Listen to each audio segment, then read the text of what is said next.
Hi, welcome to Getting Back to the Basics. The market's been quite buoyant for some time in most of Australia. WA has been affected quite substantially for a while now, but the rest of the country's had it pretty good, generally speaking.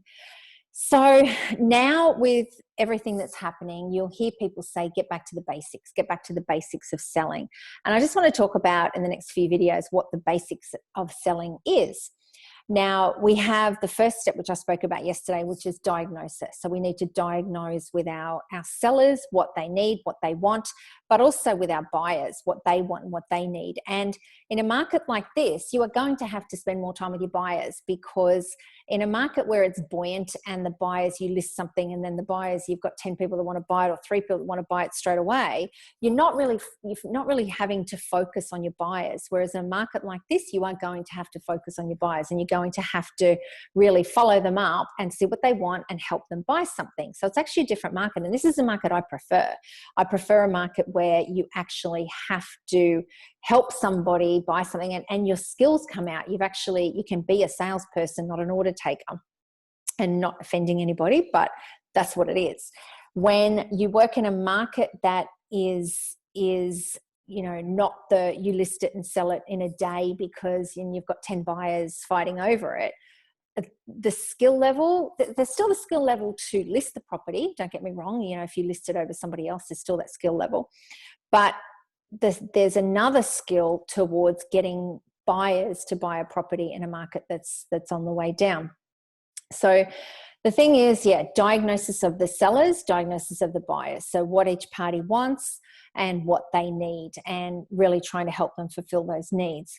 The next thing is to take notes. So whether you're dealing with your buyers or dealing with your sellers, make sure you're taking notes and you're making sure that you understand what they need. So with your buyer, take notes in your CRM or take notes in a book or whatever it is. Your sellers, the same thing. Make sure you build rapport. You're building rapport with your sellers and your buyers, and you're wanting to really kind of become friends with those people because you're building a relationship. Look for commonality. So the commonality, when you do a listing presentation, to see what you've got in common, whether it's people, whether it's the neighbors, where they work, there's some sort of commonality. You grew up in the same place or went to the same school, build that trust and build that rapport with people. Have fun. That's a big thing. It's not so serious. Have fun. Show your personality. Be friendly. Don't be so serious. Be professional, but don't be so serious. Have a bit of fun and relaxed, and make people feel calm and relaxed.